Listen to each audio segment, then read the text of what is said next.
White House Budget Director Russell Vought sent out a message on social media saying the RIFs have begun, as in reductions in force.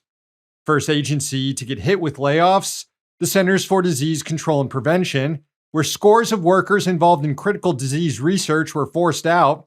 That included some of the workers who operate the CDC's Morbidity and Mortality Weekly Report, which provides updates on the spread of infectious diseases like COVID-19 and measles. Also, several disease detectives at the agency, workers who respond to outbreaks around the world, were laid off. Unions representing federal workers have filed suit to stop the layoffs, which are illegal. In court filings last week, the administration said that more than 4,000 federal workers across 7 different agencies would be laid off permanently during the shutdown, including more than 1,000 from the Department of Health and Human Services.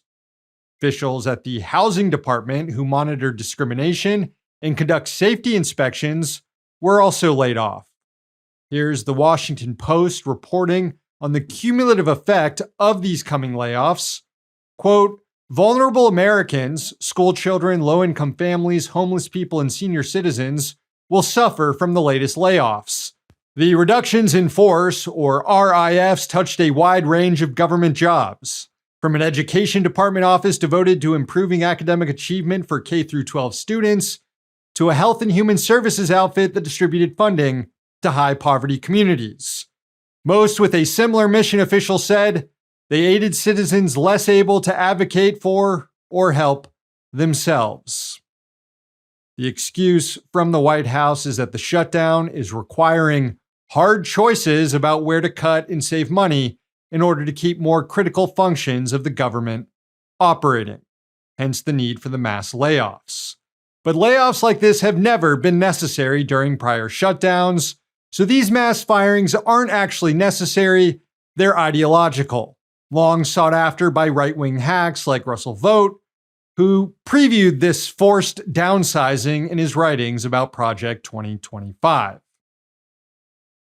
Anyway, as federal workers get canned and the U.S. healthcare system gets gutted, Treasury Secretary Scott Bessent bailed out the foreign country of Argentina late last week to the tune of $20 billion. The economic lifelines arrive in the form of currency swaps and purchases, a bid to stabilize the Argentine economy, which is getting wrecked by lunatic President Javier Milei's libertarian shock therapy.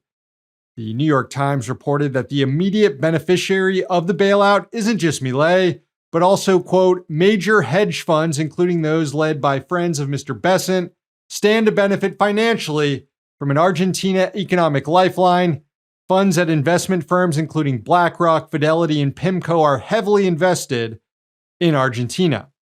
And so the administration is firing the civil servants in the U.S. government who monitor pandemic threats because apparently the country doesn't have the money anymore, but it can still find $20 billion to prop up the freak show government in Argentina. Yeah, I hope people are paying close attention to what's happening here. Hey, thanks for watching. Hit the subscribe button so you don't miss any of our new videos. Also, if you want to see Means Morning News in its complete form, not just the clips we post here, head on over to Means TV and get access to all our new episodes and our entire backlog, plus tons of other great movies and original TV shows.